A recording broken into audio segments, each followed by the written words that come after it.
Disclaimer, buckle up. This episode of Three Friends and All the Things is packed with foul language, inappropriate comments, and even some streaking. If that's your jam, then welcome to the circus. Let the shenanigans begin.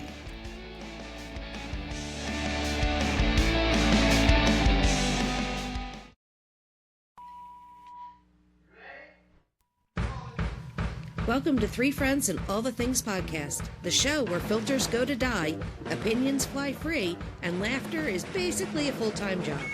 They're not here to solve the world's problems. They are here just to make each other laugh and maybe learn a thing or two along the way. This is Three Friends and All the Things podcast, real talk for real people. Back up. Welcome to another edition of Three Friends and All the Things, brought to you today by Axe and Arrow Brewery, located at 105 High Street in Glassboro. They offer a bunch of premium craft beer styles. It is a microbrewery, and you should stop in and check it out. They highly recommend to bring your own food, but definitely go and give them a visit. Got the t-shirt, and I got the banner. Axe and Arrow Brewery, located again at 105 High Street West in Glassboro, New Jersey. Go check them out. Woo-woo. So today we are going to discuss the upcoming Super Bowl, which is happening next weekend. So Dave, what do you think about the two teams, the Patriots and the Seahawks? I'm not a fan of either one, actually. I hate the Patriots. Even though Tom Brady's not on there, I can't stand the Patriots anymore. Yeah. I'd rather see another team, but in all honesty, I became a Seahawks fan because Jennifer loves the Seahawks. So I will cheer for the Seahawks in this game. I honestly don't see how the Patriots are even going to be able to compete with them because I think they're just that good. Yeah. Yeah. I'm backing the Seahawks myself. I don't really care for either team, although,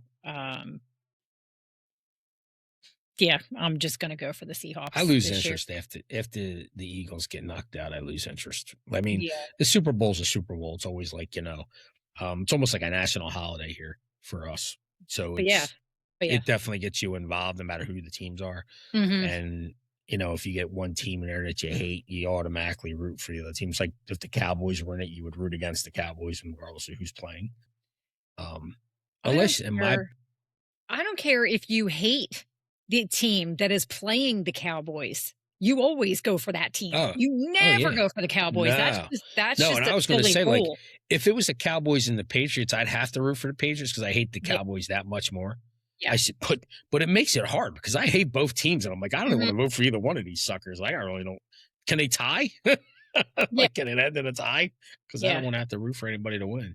I have a dislike for the Patriots, but it's not quite as severe as Dallas. I don't think there's any team I dislike as much as I like as much as I dislike the Cowboys. Let me make that perfectly clear. I am not a Cowboys fan. I won't even go to the state of Texas. That's how much I hate the Cowboys. So yeah, I also have a little bit of a crush on Sam Darnold. I will say that. Boy. Yeah. He's been around a while. I'm actually kind of happy for him because I like seeing a quarterback that didn't flourish right away, that failed a lot of places, and then all of a sudden he's had a reemergence of his career. And and if he goes out next year and he never plays another football game, good for him. He goes out on top, and that's something he can. So I'm kind of really hoping that their offense is what it is, and they go out and they just manhandle the Patriots. Like it wouldn't even faze me one bit or be disappointing if they went out and blew them out. Yeah, I'm hoping that's kind of the way it goes. I'm just kind of tired of seeing the Patriots win, Yeah. And it's not even Tom Brady on there. It's just the organization itself. And Bill Belichick's not even coaching. So it's like, okay, well, maybe we do have a chance of beating them this year for the Vince Lombardi trophy. But I'm kind of hoping. I don't really remember the Seahawks ever winning the Super Bowl. I like after football season's done, I kind of like forget who, Yeah, kind of who tune ended out of up it. and kind of tune out.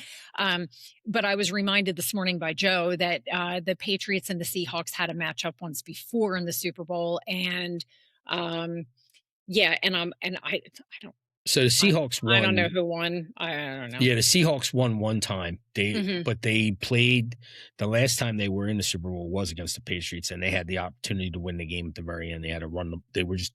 It was like on the 2-yard line, Okay. and if they had to run it in with Marshawn Lynch at the time was the best running back in football.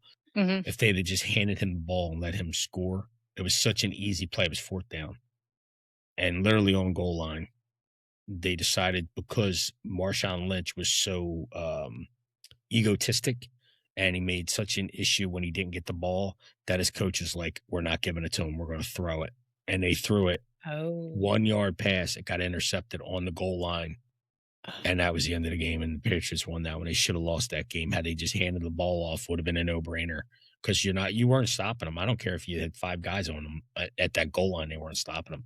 Because he ran with like, I don't know, like I can compare it to, just to give you an idea, because you would know because you watched the Bears, the young running back that the Bears have, not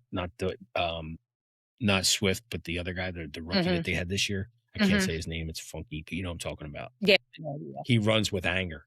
And Yeah. that's what Marshawn Lynch did. He ran with anger. So you wouldn't have stopped him. Like he would have gotten 1 yard. That's how, I mean, now hindsight is, you could say, well, if they stacked the box in that situation, they may have stopped him. Yes, but in all honesty, he's what got you to that point. Mm-hmm. So you have to go there. I would have never threw the ball with Russell Wilson in that situation because you had 1 yard to go, and that wasn't like you either hand the ball off to Marshawn Lynch or you're running in as a quarterback and be done with the game and win. But that's kind of the rematch that they're playing on now. But both teams are different now. So I don't know that it has the same luster that it had when they played and how much sour grapes were over that move and Pete Carroll looking like an idiot for not running the ball. Just remember, kids, let this be a lesson. There is no I in team. Yes, no I in team. Yeah, kind of reminds me of reminds me of the whole AJ Brown situation this year with the Eagles, but we'll leave that one alone. So yeah, that's a topic for another day. Yeah. So are you and Jen doing anything for the Super Bowl this year? Oh, yeah, if we're doing something, I just don't know what. Like we were talking about that with my parents because the last 3 Super Bowls that we had, the Eagles were involved. Well, last 5, but we've done it with my parents. We've either gone there or they've come to us. Mm-hmm.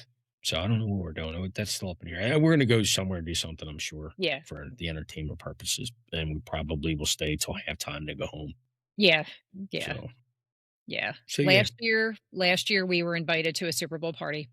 And I said, absolutely not. I'm not going anywhere. I am not doing a thing because the Eagles were playing and I wanted to pay attention to the game. And I become a little, because I'm so laid back and so, angelic all the time, I become a little bit of a lunatic during the Eagles games. I scream, I yell, I get mad, I scare the dog. Like, it's all happening, right? And so I literally cannot be let out in public when there's an Eagles game on. I'm one of the, I don't want to say few female people, but when you go to a party, you're talking, or if you have a party, you're talking, you're entertaining, you're kind of in like 1,000 different things and you're not really 100% paying attention to the game. I wanted to pay attention to the game. And so we didn't go anywhere last year. This year, because the Eagles are not playing, we again got invited to the same party at our neighbors down the street, Kenny and Ashley. And we're going to go there this year, which would be great. They put on really great parties.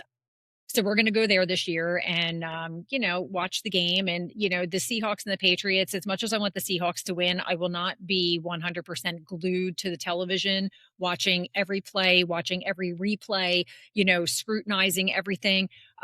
Because honestly, I just want the Seahawks to win. And I, don't really care all that much. I really have no interest in Bad Bunny for the Super Bowl halftime show. I honestly don't even know who he is. I don't know who he is. All I know is that he dated Kendall Jenner for like 5 seconds, which to me, that's how he got put on the map. I don't know who this guy is. I don't know one thing he sings. I have no idea. So I really don't care all that much. I'm gonna go to the Super Bowl party just to socialize and, like, hang out, and honestly, check out the commercials. Speaking of, have you seen the Budweiser commercial? For the That Super they're Bowl? Yeah, have you seen this Oh, I commercial haven't. yet? Actually, Oh my there's god, gonna be a it's bunch really of them good. that are coming out because my boys are into the Avengers series, like the Yeah, Marvel thing that we watched every Avengers, the three of us going to yeah. every one of the movies. I mean, my oldest doesn't go, my two younger ones go because they're more into it. But they're doing the Doomsday um, advertisement for the new Avengers coming out Okay. in, I think it's in December it comes out. So they're going to be advertising that. So my kids are like, can't wait to see the total, because what they're doing now is on YouTube, they're putting out just segments of the actual commercial, but they're doing it with Okay. each individual character. Like Oh, they're, cool, okay, so they're kind doing of like breaking it up a little bit. yeah, they're breaking it up, but they're doing like Chris Evans is Captain America, so that when they did the last Avengers movie, his character basically went out Mhm. and wasn't supposed to come back, but now he's coming back. And then they brought him into the introduction, and they got Thor into the introduction, and they got um, apparently Iron Man is going to get brought back in, even though Iron Man died in the last one, which Mhm. is Robert Downey Jr.'s character. But he also plays Doctor Doom. He plays Doomsday. Mhm. Robert Downey Jr. wanted to continue with it, so he took the other character on. But now Cool. they're supposed to get Doom's supposed to go out and Iron Man's Mhm. supposed to come back, but it's going to be an Iron Man from another Okay. future line where they bring him in. He comes from the future, and Yeah. he's Robert Downey Jr. again, and then that gets brought back in. So they're supposed to be doing all kinds of. Yeah. So nobody really knows is Robert Downey Jr. coming back as Iron Man, or is he going to stay as Doctor? But that's supposed to be the Super Bowl commercial and Yeah. all that. So it's everybody's looking forward to that commercial. And I know they do a lot of, like, Pepsi always gets involved, and Coke Yeah. gets involved, and Dunkin' Donuts. Doritos. Yeah, Yeah, Dunkin' Dunkin' Donuts with the Donuts. Dunk Kings with, Ben Affleck and Matt Damon. Yeah, That yeah, should yeah, be yeah. that should be pretty good. They usually do a pretty good, Yeah, I like when they do the different, yeah. different commercials for that, and they always wait till Super Bowl to do it. Yeah, So it's kind of yeah. cool to watch I that. always love a good, Ben and or Casey Affleck meet up with Matt Damon when they do the commercials together. I don't think Yeah. you can go wrong with them, but the Budweiser commercial, oh my Budweiser, they hands down, in my opinion, Budweiser does the best commercials every single year. Just when I think they can't get any better, along comes a commercial and boom, there it is. It's like who thinks of these things? They must Yeah. the money that they lay out for these commercials. Oh my god. But Oh, they got people on their staff that are very creative. Like, they're in competition oh with my Coors Light, because god. Coors Light puts out good commercials. So Yeah. they're constantly Coors Light kind of keeps them on their toes. And I Yeah. think Budweiser, like you're saying, Budweiser's that is the bigger. I think Coors have been around a little longer, so Yeah. they have that more of a, they bring on the big creativity people. So Yeah. they Oh pay a yeah. lot of money into making sure they have the best things. Yeah, they had their 911 commercial when September 11th happened. That was very, very I don't want to say emotional, but it definitely hit me in the feels, that one. Then they had one something about the farmer guy.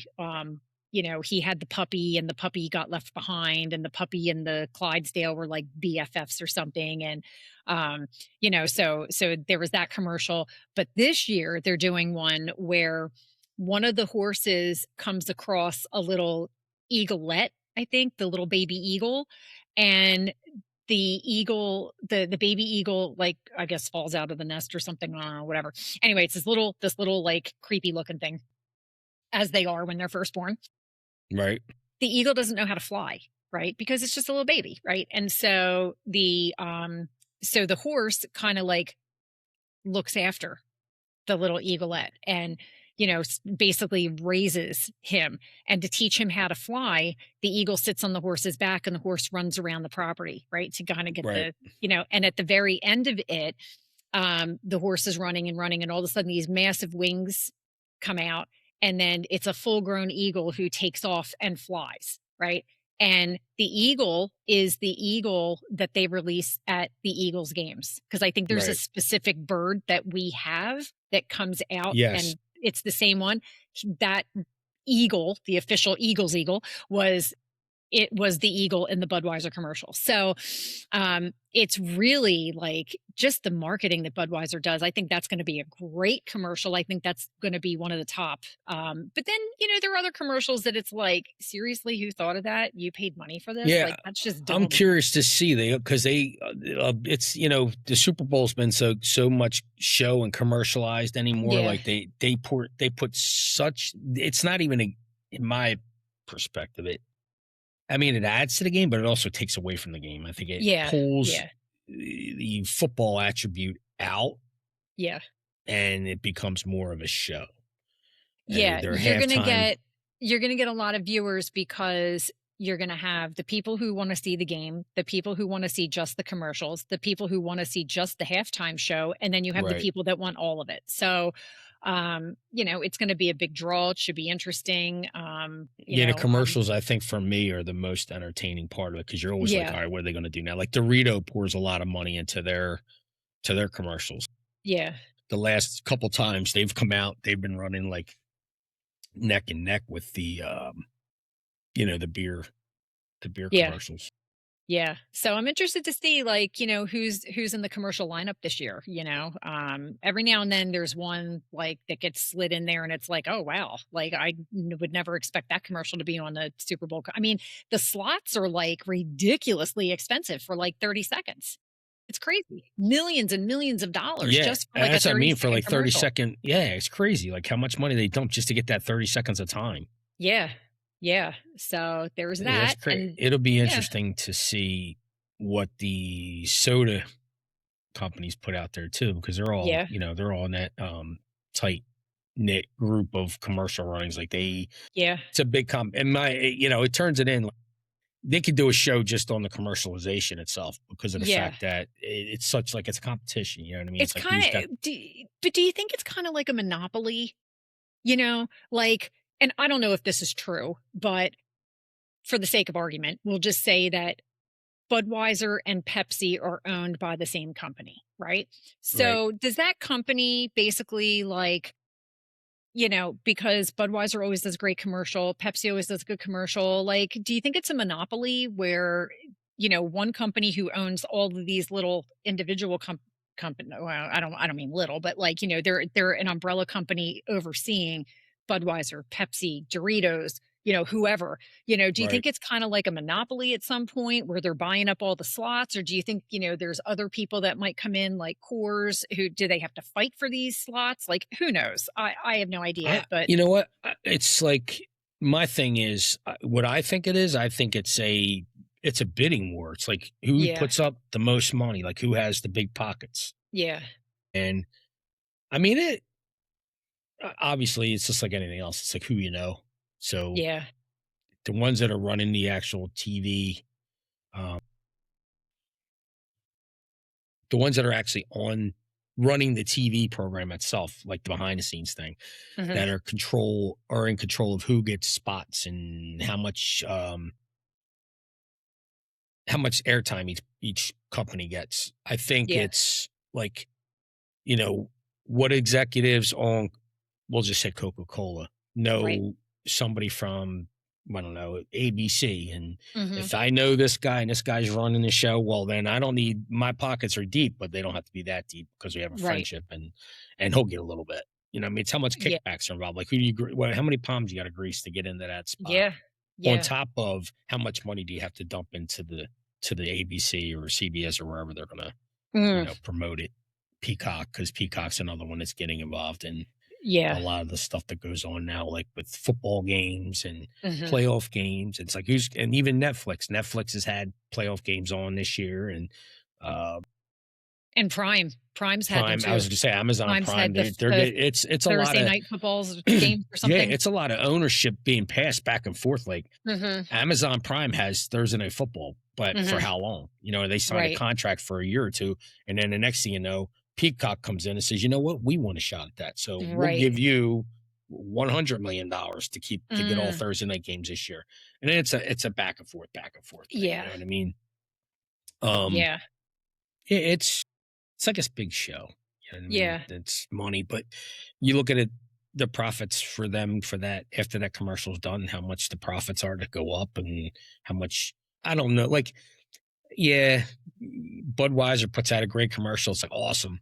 But how many people go out and buy a Budweiser the next day? Yeah, but you got to think about all the companies that Budweiser owns. Yeah. Oh yeah. What is a Bud product? Right. You know what I mean? Exactly. Like what else do they have? That. So yeah, they right. and I'm sure that I'll be have honest a with you, zillion things. I drink Axe and Arrow beer, and I talked to you about this earlier. I won't drink another beer because of them, because I just like their beer. I can't go to anywhere and have another beer. Like go to Ott's, I got to drink water because I can't drink their beer. I mean, unless they have an IPA that is on the brink of what Axe and Arrow puts out, then I'll order it. Well, for the most part, I do scan through the menu. I can tell which ones are close, which ones are not. And if there ain't nothing close, I won't drink it. But like you said, how much more products does Budweiser own that people are going to invest into? Like food. What kind of food do they own that we don't know about that they're putting out there, but the other people do know about it? Yeah. Yeah. Like we don't know this Budweiser. Yeah. Axe and Arrow beer. Axe and Arrow beer. Sponsoring Three Friends and all the things. You know what? Yes. If you want to ruin your taste buds, you want to ruin your taste buds for all other beer out there, go to Axe and Arrow Brewery, located 5 High Street West in Glassboro. If you want to ruin beer for everybody and you want to drink awesome beer, go to Axe and Arrow. It will ruin your taste buds for every other regular beer. Ever. And then I got to give a shout out to Ed Reyes who supplied me with the t-shirt. He's the sales rep that put Thank you, Ed. Yes, Ed did. Next time I get back to Jersey, I will definitely check out Axe and Arrow Brewery. Definitely. Yeah. Maybe all three of us, because I know Jay wants to go there too. Maybe we can twist his arm to get out of his fanny seat and come out with us. Yeah, I like checking out new places and I like checking out new drinks. So I will definitely I'll tell you what. Check out the brewery. I've only been to a few breweries, but I'll tell you theirs is probably the cleanest I've seen. Like you walk in there, you're like, this is an actual brewery. Like, wow. Yeah. And they have a place for you to sit and drink. It's not like some of the other breweries have I don't remember if this has a bar. So I've only been there a couple of times, because I usually buy their beer over the counter, but I don't think they have like a normal bar per se. Oh no, you know what? I'm wrong. They do. They do have a normal bar. My daughter went there for a taste testing one time. I will a couple of their beers, so definitely go check it out. Yeah, it's worth it. So Super Bowl. Foods during the Super Bowl. Like, what is your go-to food when you're watching the game? I don't really think I have a go-to. I think, it's basically just whatever's there, I don't really have a go-to. If I'm at a party, it's usually like the cheese and crackers type of thing. Or, whatever, whatever they're having at the party. I know like at Kenny and Ashley's house, when they put on a party, it's like going to a friggin' restaurant. Like they have crock pots full of that's what we do. I think it's kind of the same. Roast beef and just then they have all the different like macaroni salad, coleslaw, potato salad. There's like 4 different types of potato salads. I mean, they put out a spread that is unbelievable, and so it's basically whatever is there. If I'm home watching the game, just on a Sunday, whatever's in the house, nothing really. Sometimes like Joe and I'll go and we'll get like the salami and cheese packs from the grocery store, and we'll like make get them like out or have like charcuterie. Like chips and dip or something. Like we'll just get like nitpicky kind of foods, like snacky foods. But nothing that really stands out. We usually do meatballs, roast beef, the basic stuff that everybody does. But we also do like we'll go over to Golden Nugget. Mm-hmm. I know you've been there a million times, so the Golden Nugget, what they do is they don't take orders, pre-orders for Super Bowl. What you have to do is go stand in line that morning. I mean, you can order it, but when you get there, you have to stand in line until it gets to you. So like that line goes out the door and it goes right out to the road. Oh, I believe it. And when I tell you it starts early, you're there. People are there waiting in line before Golden Nugget even opens up. It's like Black Friday. Oh, it's crazy. It's retarded. It's like, yeah. And you would think that they're the only place that makes wings. Yeah. Like, I know, listen, if I'm rating wings, I'm rating them as number one in my book because they are the best. Yeah. But then you also have like the Old Pick in Waterford that's not there anymore. It's something else. But the Old Pick was in a clear second. I got to throw like King of Pizza out there. King of Pizza's wings are running neck and neck. They're like right behind Golden Nugget. Yep. Then you have Dominic's Pizza on 73, who also has wings like the Golden Nugget does, and they have their preferred sweet heat that they put on it that makes you want to eat more. So I mean, now I will say this: what Golden Nugget has that nobody else has that I've seen yet, that's obviously come out with a close second, other than the Old Pick in Waterford, was they have tails, which is just a chicken breast dipped in the sauce. Yes. That was the Pick's label. Yes. They called theirs tails. I don't know what Golden Nugget calls theirs, but they have theirs. Like, I guess they just call theirs their boneless version. wings. Yeah. They are like boneless wings or whatever. But their sauce is like, you know who else? You're going to be like, what? The other place that has really good wings, the Jug Handle Inn. Yeah. And Saucon on 73. The Jug Handle. Yeah. I don't even know if the Jug Handle's still there. Their wings were amazing. Very, another very one good. That's over that way is Whistler's Inn on the Whistler's, on Route 130. Yeah, apparently their wings are good too. Yeah, I've never had their wings. We used to go to Whistler's all the time, and their food is really good. Yeah, I've never had their wings, but I hear that their wings are right. Another one that's like right behind the Golden Nugget. Yeah, no, Whistler's is very good, and I'll have to check them out because when I move from Berlin, I'm gonna right now the Golden Nugget's literally like 2 minutes down the road from me. I can literally walk there on a summer day. If I wanted. Yeah. So no, Whistler's is great. They do a really good they do really good wings too. So speaking of wings and angels and all sorts of angels flying around with wings and bows and arrows, let's talk about Valentine's Day coming up. Way to go, Daddy. I like how you brought that together. Right? Full circle. I'm in. I know. Full circle. So we also have Valentine's Day coming up for the ladies. So do you and Jen do anything for Valentine's Day at all? Like, do you guys celebrate? Like, what's your I can tell you, like, Valentine's Day prior to me meeting Jennifer was just like, just another day. Because of the fact that it's so chaotic and it's hard to get into a restaurant unless you make it like a month out or something like that. Like, if you really want to go to a restaurant that you really want to go to that's very popular, you have to kind of like sit by the computer and just watch the calendar change and try to hit the reserve button to get in because it's nuts. Like, people are sitting there. It's almost like sitting out in front of Golden Nugget waiting to get in to get wings. That's how crazy it is. So for us, we got engaged on Valentine's Day. Okay. So now we went to Capitol Grill that night. Okay. Jennifer's like go-to. Is that her go-to? Yeah. I mean, I love it there too. Their food is very good. Yeah. We try to go there maybe once or twice a year if we can. It's expensive, so I mean, we don't. It's not like we eat there every night, but that's we go to Capitol Grill. So I reserved a seat for two on Friday, was when we got engaged. So we're actually going there on the night we got engaged. And I usually get her like, she'll be seeing this episode after Valentine's Day or right before it. I don't know. Hopefully she'll watch it after we go out, but I got her. Maybe you shouldn't say it. I won't tell you what I get her. No, I think maybe you should keep that under wraps so you don't ruin the surprise. Yeah, I don't want to ruin the surprise, but I'm not even going to say what I do. But I get her a card. I usually get her some candy and then something else to go with it. But that's sweet. I don't usually go into the. I could tell you. I'll tell you after we cut out what I. Yeah. do. Okay. We don't want to ruin the surprise for Jen. After if she sees us before, she's already going to know because I do it all the time. Yeah. But anyway, but and she'll usually get a card. Like, I try to get, like, we don't really go crazy on the card. Like, we'll buy one card. This year I got her 2 cards. I got her a funny card and a series card because if I just got the funny cards, but go, oh, you didn't put like it's a thing. Like for women, it's more the thought and what you put into it than if you just go out and just buy a card. You're like, the funny card I get. I usually don't get a funny card, but this card I couldn't resist it because it's her. It's her and I together. Yeah. Like the things that we talk about and how we act with each other.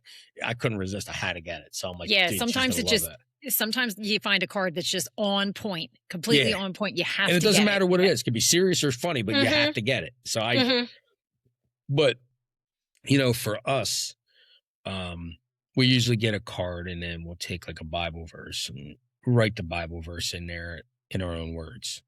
Oh, that's sweet. And what the Bible verse talks about, either like if she's writing a card to me, she'll write what she thinks the Bible verse is about me. And I'll write the Bible verse what it is about her. And you know what the funny thing is, neither one of us ever sat down and said, this is what we're going to do. Yeah. We just started doing it. And I'm telling you that we still haven't even talked about why we do that. Wow. That's crazy. That's kind of cool though. Yeah. So it's like we do. Oh, that's really sweet. We kind of do that. And it became it's a thing for us. Yeah. But we didn't really tell each other that it's a thing for us. We just kind of do it. Yeah. So, and even and I'll be honest, like probably why my first marriage failed is because I didn't put much, I don't know, how you've been married more than once and you look at it from like, you grow. You know what I'm saying? Like I've when you been get married once. I thought you were married twice. No. Let's good for clarify you. this Good for right you. now. Holy shit. Good for you. Time. Good for you. One. Good for you. Well, I learned the first one the hard way. Oh, Jay was married twice. Wasn't Jay married twice? I think so, yeah. Yeah, so he'll know what I'm talking about. He can know. relate to it then. But even though you can relate to it in relationships, like, one relationship. Yeah. You kind of make mistakes, but you're at the age you're at. I think for men, we're immature up to a certain point.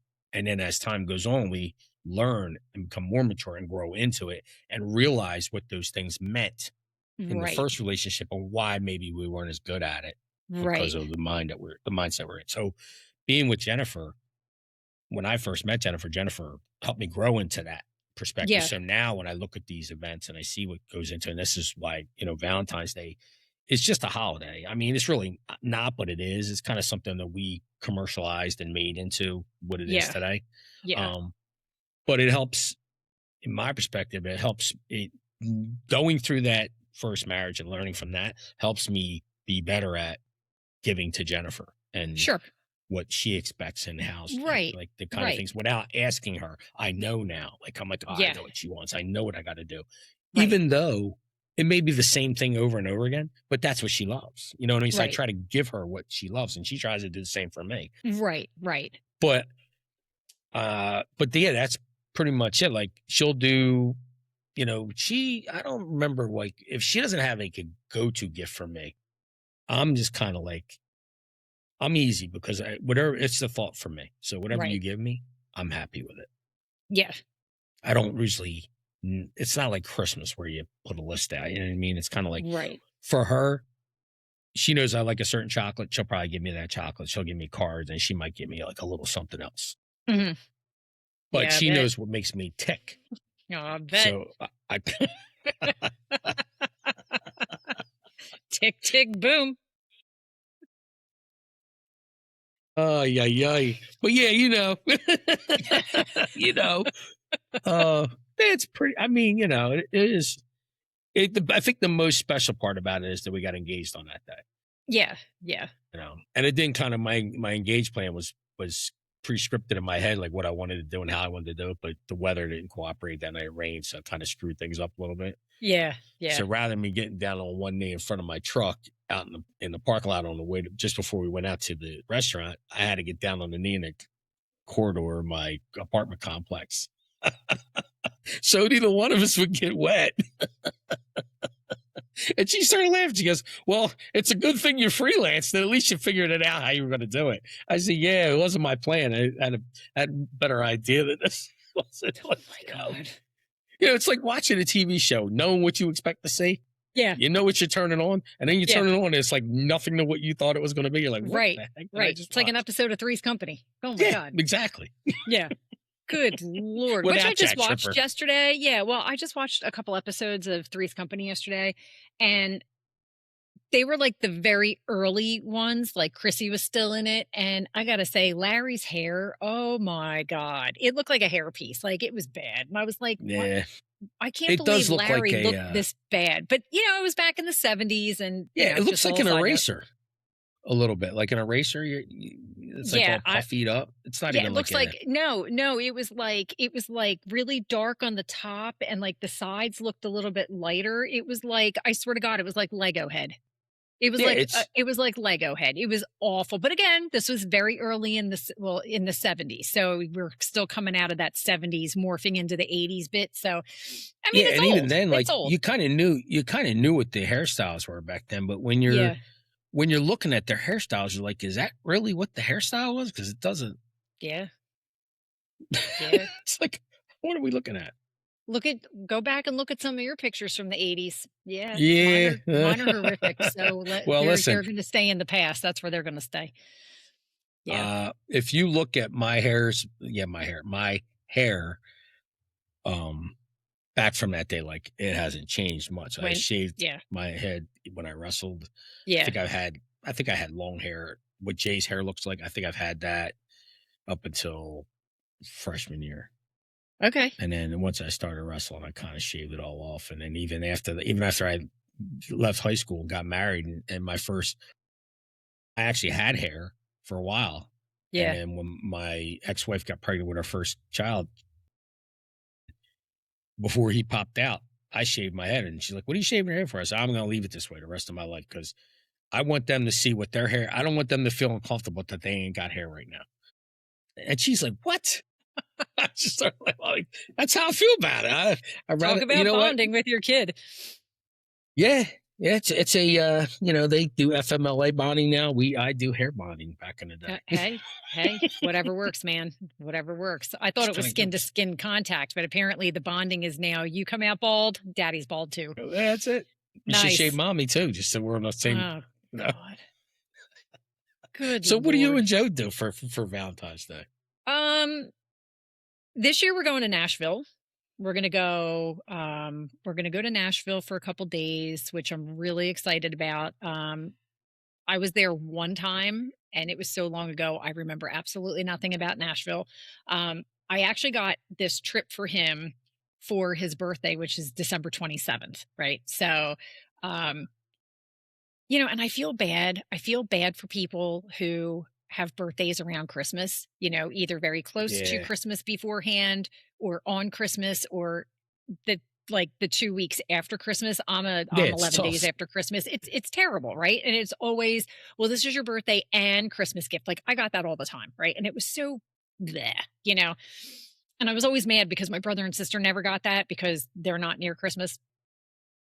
But then there's me. So I wanted to try and do something like a little different, a little bit off the cuff. So I planned this trip and it just so happened to fall the way, like the best way for me to plan it just so happened to fall over Valentine's Day. So it was not intentional. It's just that the dates happened to work out like that. So that's what we're doing. We're going to go away for a couple days. And he got us tickets to the Grand Old Opry, which I've never been to. So I'm really looking forward to that because I hear that's like a staple thing. You're going to like that. Hopefully, you know what? If you're going out, we're going for a week. No, we're only going for like 3 nights. Well, you guys got to make it a point to do the and I know you can get a ticket to do it because they don't have a lot. I don't think they book up at this time of year. You should try to get, before you go there, you should try to get the backstage tour. Okay. Because I'm going to tell you, if you do the backstage tour and then go to the concert afterward, you'll appreciate it more. You'll be like, wow, this is what goes on. So you'll be able to see when you go to the backstage tour, you'll be able to see what they do.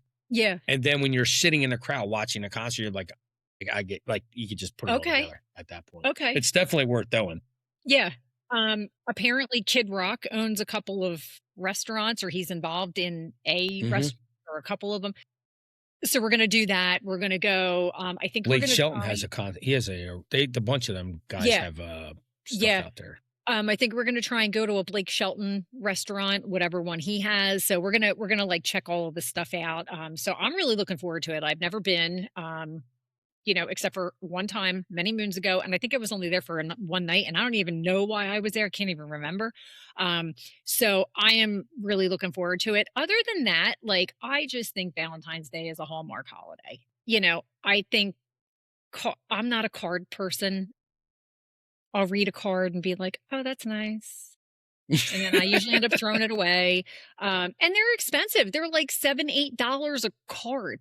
Yeah, it's like I get what you're saying. I got to a point like I never talking about cards. I've never saved cards before, but now that Jennifer and I write when we write in the cards, I have like right now in my bathroom I have 4 cards on my sink that she wrote each one, and I saved them down. I just put them together because before I did what you did, I would just throw them out. I'm like, dude, I can't. Right. Like we're throwing $8 out in the trash. Like what are we doing? Yeah. Just write it on a piece of paper.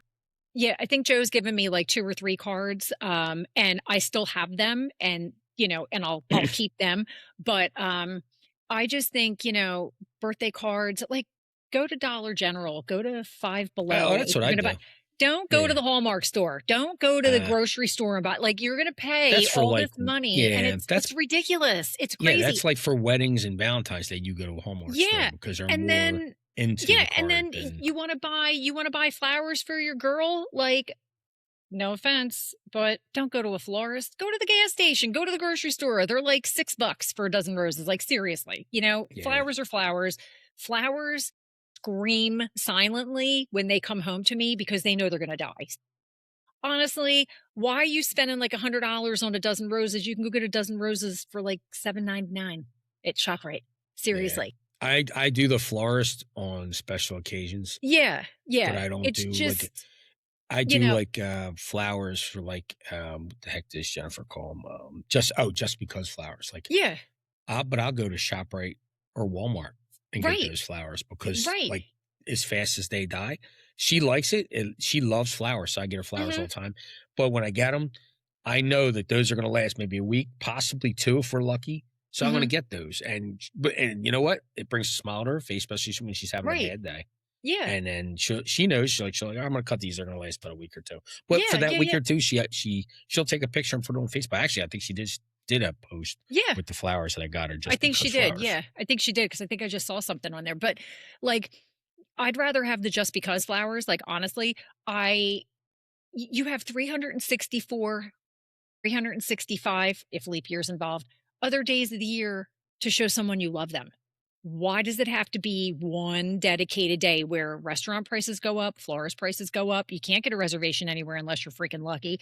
People expect gifts. It's like, to me, it's just kind of like outrageous and waste of money. What about the menu becomes selective too? Like some like they don't like I can tell you something. Yeah, we went to real quick. We went to a couple of Valentine's days ago. We went to the Melting Pot in Maple Shade. Oh yeah, and they like I like their food. Their food is very good and it's very healthy for you because it's basically you're boiling it in broth. But with their menu for Valentine's Day, even New Year's Eve, they have a select menu that they do, and it doesn't have all their choices. So a lot of times you'll go to like, I don't know about Capital Grill. I think Capital Grill keeps their menu, but I know for like New Year's for Capital Grill, they do a select menu. So like if you like a certain thing, it may not be on the menu that night. Yeah, you're limited. Right. And I don't remember. Plus you're still paying like outrageous prices to eat something that you may or may not want. Right. And unless you get the same thing and know what you're getting, like I know Capital Grill's known for their steaks. So when I go there, I know I'm going to get a steak. But I also know that I've had a seafood dish there too. So their seafood's usually pretty good. So I don't have to, I kind of know what I'm getting. It's either steak or seafood. I'm not getting pasta. I won't do pastas. And I just got away from pastas because I'll eat pasta. I can eat, I'll swell up like a tick if I eat pasta. Yeah. And I know like, before, I don't know if this is still a thing, but I know before, it used to be, a lot of guys would be like, I'm going to go to Victoria's Secret and buy my wife lingerie. Really? Yeah, it is. It's a thing. I've done it. But then you're like, and then what becomes the very bad news is like, when your girlfriend or wife doesn't wear it, you're like, dude. Yeah. Yeah. And the guy's like, I bought this because I thought it would look nice on the bedroom floor. Jennifer says the same thing. But seriously, like, whatever. Which brings us to our next topic, Sydney Sweeney and lingerie and her ad. You like how I'm tying this all together? Yeah. Is this today's episode? Are we putting this in there? Is this like this is like a 2-minute segment. Yeah, right. So let's talk about Sydney Sweeney for a minute, since we're talking about Valentine's Day and lingerie and all sorts of craziness. What do you think about Sydney Sweeney? Well, up until today, I didn't know much about her, but I did do some little bit of research for a real quick topic. I think a lot of times what the way things are in society is when you have women or men that are very successful at a young age and they look good, and it's just that they're blessed, whatever the meaning is. But I also know that they put a lot of work into looking the way they look, and they also have a lot of money. So that makes it easy for them to look the way they look, whether it's enhancements, whether it's they're in the gym every day, whether they have a chef cooking for them every day so they're able to eat healthy. Where you and I, normal people, we don't have them options. So we kind of have to do for ourselves and fit it within our budget to do those things. So I think jealousy's involved when it comes to people like her. I think people outside the circle or normal people look at her and be like, yeah, well, yeah, I can't look like that. So she's wrong. I'm right. I'm right because I'm doing normal stuff and I'm a normal person. I don't enhance my figure with operations. I don't go out and get Botox shots in my face or my butt to make my butt look bigger. I don't have a chef to cook for me every day. I got to cook for myself, and I can't go out and get, high-end food where it's healthy for me. I have to buy fatty steak and eat pasta because I can't afford to have a decent meal every day. You'll get those people. And then before you know it, because she's got a certain look, whether it's the blonde hair, blue eyes, now she's Antichrist or some crazy, thing that the platform people want to put out there about her because they don't like her. Yeah. So I think, there's a glitch in like the timeline, right?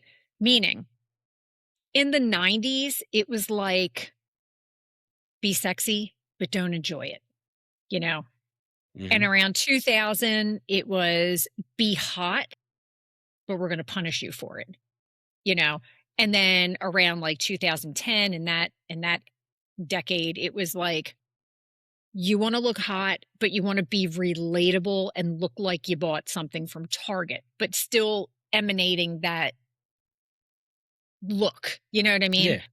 So I think the problem is like people are getting uncomfortable with it. And, I just think it's that, women are told that they can be anything except you can't be hot in a sincere way, which is really stupid, So really the problem is that Sydney Sweeney is getting crucified for looking like a movie star when she's actually a movie star.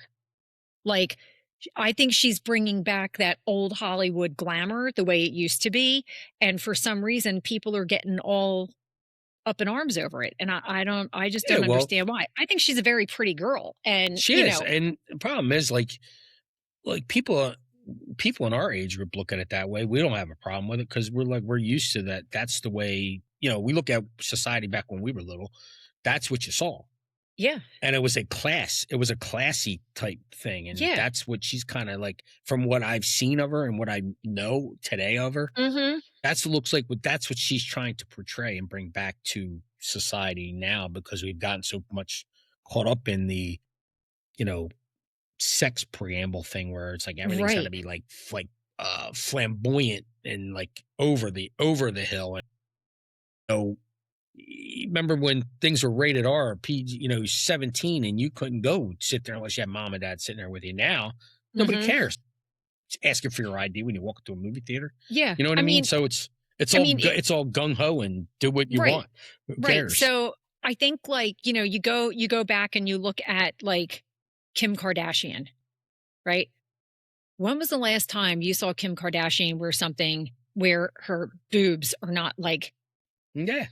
hanging out, you know, Yeah. or you know, they're wearing these sheer dresses, and then you get the quote nip slip, which is a bunch of bullshit if you ask me.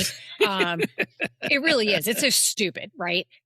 You know, and I'm not saying that some of these sheer dresses aren't beautiful, because they are, right? But why but does they're everybody have to be showing body parts where you can look just as hot when you're fully clothed, which is, like in my opinion, what Sydney Sweeney did. She was fully clothed and she looked beautiful. And for some reason, people are like, what?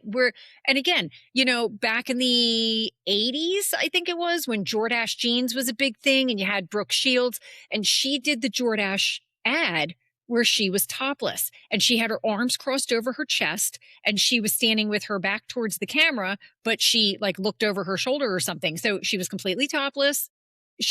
You know, and you didn't see anything except her bare back and her jeans. Why? And maybe that was considered racy back then, back in the 80s. I don't know. But in all honesty, I don't even know how that, I don't know how that converts to racism or anything like that. I don't understand I don't know how you it. can even tie that in, because like anymore, I think society, if you have a platform, you're trying to portray a message to people, and you have to get up on that platform to do it. And somebody else has a platform. I think it's an attention thing. I think if somebody gets more attention to you, you're mad, you're butthurt because they got more attention to me, and they're using this to get that attention. It's like, dude, nobody's thinking about you. Like this is not a campaign against you or your type of person or what group you affiliate with or associate with. Like, this is not a shot at you. Like, this person's doing their own thing. And I think we've gotten, as a society, we've portrayed this so much anymore. It's become intertwined with our day-to-day thing to where everything's offensive. Like, you can't I was just going to say, being offensive to people. Yeah, I was just going to say, I think it just gives people something to complain about because they don't like it. So, you know, I don't think she has done anything wrong. No, I think she is a beautiful girl. You know, she's just out there doing her thing, like you said, and people are mad about it. But why? And because she's got blonde hair, blue eyes, they're putting like a Hitler tag on her, like she's part of the perfect society. Like, what? The master race or something. Yeah, how do you tie that in? You know who else has blonde hair and blue eyes? Christy Brinkley. But you know what? You don't see her being dragged into this. And what's her name? Olivia Newton-John. I mean, she's passed away, but she had blonde hair and blue eyes.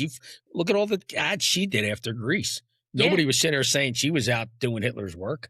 Yeah. Yeah, and I mean, there's a lot of blonde hair, blue eyed women out there, and men for that sake of argument. But I don't think that they're out there, you know, advertising Hitler's message. Which is so ridiculous, because I feel like Sydney Sweeney is bringing back that old Hollywood, that classy, Marilyn Monroe I was to say, era. Not blue, she's not blonde hair. This one's not blonde hair, but Elizabeth Taylor.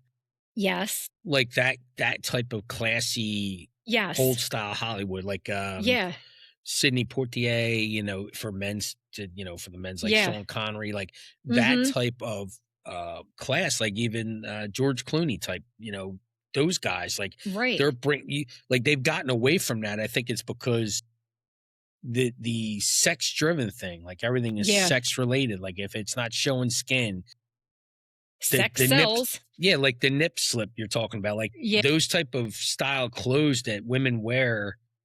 Yes, they're maybe the hottest thing going, but if I have young kids and I'm on a beach, I don't want to see that. Like I don't need my little kids walking around, my younger son saying, "Dad, what's that? How come she's?"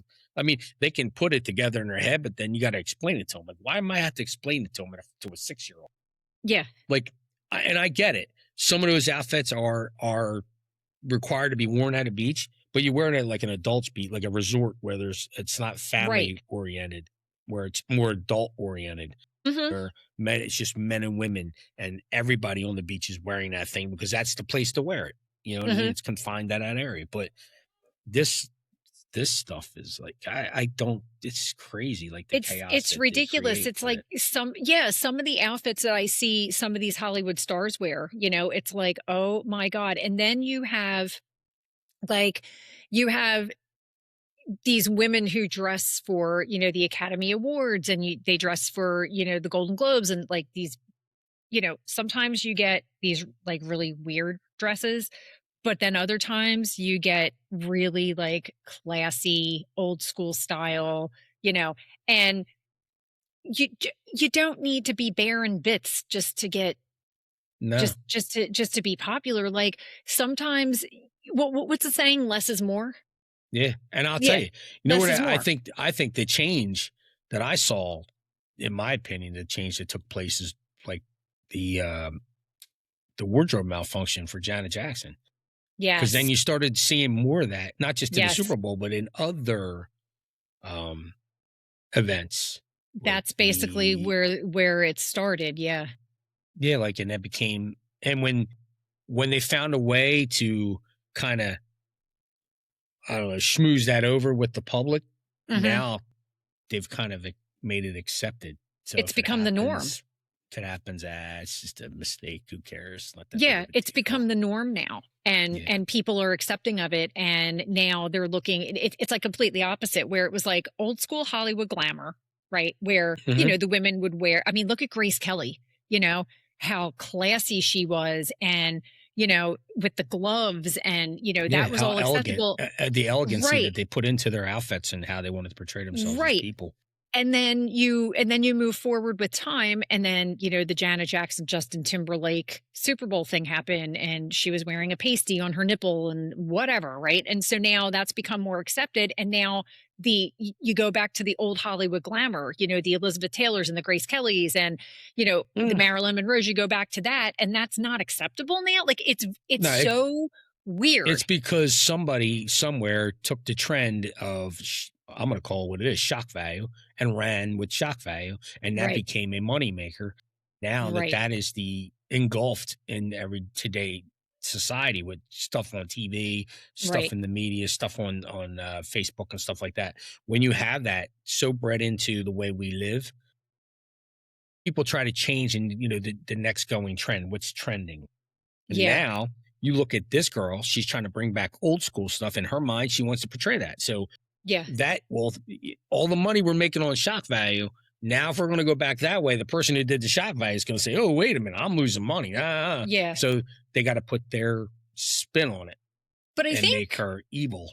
I think I'm not going to say that Sydney Sweeney is necessarily trying to go back to that. I think she just is, because that just might be her fashion. That's just sense. her. Exactly. Again, that could be just the way she lives. Right. And I think we might start seeing a trend in that direction, and not so much, because I feel like the trend is already starting. Like I feel like women are they're wearing a little bit more than they used to. Like if you look at Kate Middleton when she married Prince William, and her wedding dress, right? Her wedding dress had long sleeves, long lace sleeves. She was completely covered, whatever. Her wedding dress was absolutely gorgeous, but it was also very minimal. Again, less is more, and you're seeing more and more women, they're getting away from those mermaid fitted dresses, and they're wearing more of what looks like a ball gown type of thing, but they're also wearing like the lace sleeves, and they're being covered on top, because I think that brings an elegance to the fashion that they're wearing. And I think we're going to start seeing that more and more and more, but it only takes like one celebrity, like they call it the Kate effect, and it was the Diana effect when Princess Diana was alive. Whatever she wore would sell out in seconds, But I also think that they have a very classy look about them. Even Melania Trump, if you look at the way she dresses, she looks beautiful all the time, whether she's wearing, a nice pair of like tailored pants, or and a blazer, or if she's wearing a dress, she always looks very classy. And I think that look is going to really start coming back sooner than later.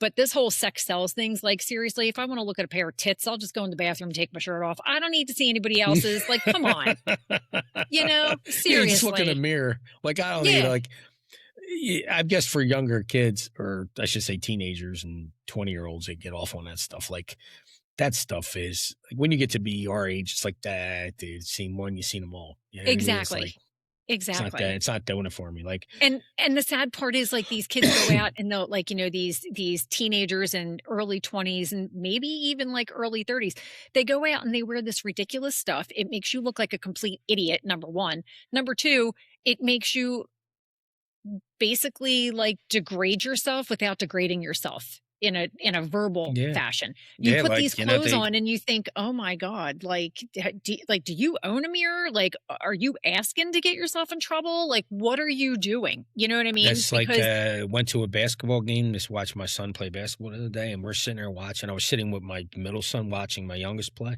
and these two teenage girls walked in. And you know how cold it is right now. So I'm like, right. The one's got a sweater on, the one's got long sleeves on, but that's all they're wearing. And they're in slippers and pajama pants. Well, the bigger girl was in jeans. The skinnier girl was in pajama pants. And the heavier set girl had her belly hanging out. Now, here's the thing. Like, weight's weight. You hold it well, you don't hold it, whatever it is. I'm not judging you. But if that was my daughter, I'd be like, dude, why's your belly? Why are you doing it? It's wintertime. Yeah. Like, if you want to do that in the summertime, that's your thing. Yeah. I don't care about that. But if that was my daughter, I'd be kicking her tail all the way back to the car. Like, yo, no. Get home and get changed. Yeah. Cover yourself up. It's 10 below zero outside. And you're walking around in that. Stop. And that's where, now, you make that assessment about somebody. You say that. Now I'm the bad guy. Right. Like, now I'm at fault because how dare you judge me? I can wear and do whatever I want. And that's where the platforms come in. You start giving one, you give one a platform, then you got to give them all a platform. Right. It's like, right. And I get the freedom of speech thing. We're all entitled to freedom of speech. You can say what the heck you want within reason. Like, you're not going to go to work and start, I don't know, running around talking about God. Because they're going to look at you like you're weird, because that's what people do. You know what I mean? Right. Or run around. You can't go to work and run around naked. You're going to get fired. Like, there's certain things you do where you're at within reason, and things that you say within reason. Because, so you kind of because it's all a representation of you. How you look, how you dress, how you speak, the people that you hang out with. Like, you want to put yourself in a positive light because you don't want to get a bad reputation. You don't want people making assumptions about you. You don't want to be judged. Well, have a little pride in yourself, Like my neighbor, my next door neighbor, the woman that lives right next to me, my wife, she is cool as a cucumber. Me, I'm calm as a pickle. You're calm as a pickle. Calm as a pickle. Yeah. I'm calm as a pickle. So why can't I be calm as a pickle? And she wants to be cool as a cucumber? Good for you. But I want to be calm as a pickle. Okay. Nothing wrong with that. No, don't judge me. Exactly. Pickles are more chill than a cucumber is. So there you go. Exactly. I just think, I think Sydney Sweeney is a beautiful girl. She's out there doing her own thing. She's out there being pretty. She's being covered up. She's just keeping it classy. And she's getting crucified for it. And I feel bad for her, but you know what I tell her? Welcome to the real world, because this is what we do. Yeah, exactly. If you live in Philadelphia's area, you're going to get crucified for everything. Exactly. So on that happy note, I think we're going to wrap it up. I got to do a shout out before we go. So, parting words, Dave. Parting words for Axe and Arrow for the sales rep, Mr. Eddie Reyes. I want to thank him for my Axe and Arrow t-shirt, because I told him we'd promote him and just give him a shout out, because he does a great job for them. And he keeps me pretty much apprised on all the new beers coming out, so I know when to go and check out Canals and grab my next Axe and Arrow flavor. Okay. So thanks to Axe and Arrow Brewery for supporting us, and thanks to Eddie Reyes for getting us on the map in his little world, and us getting him on our map in our world. So okay. And again, I'd like to thank Axe and Arrow Brewery and Eddie Reyes. Thank you very much. We are looking forward to coming out and supporting you and the brewery. I'd also like to thank Sydney Sweeney. I'd like to thank the little angel cherubs for Valentine's Day, and Tom Brady for the Super Bowl. And Tom Brady for the Super Bowl. So with that, and a little shout out to Sam Darnold, he's my crush currently. Yeah, and a shout out to Rob Moore for having me on his podcast last week, because we're going to probably get him up in the next month or so. Okay. So Mr. Robert Moore. Okay. And a big shout out to all of our fans who tune in and listen to our nonsense. And on that happy note, what was that? That was my son. We have to edit that out. That is awesome. No, we got to keep that one in. Oh, okay. So have a good rest of your weekend, everybody. Stay safe, keep it real, and remember who you are. Go Birds. Seahawks. It's the Seahawks this week. Well, they are birds, so I guess that counts. Same. Anyway, okay. I think we're done. I think. Yeah.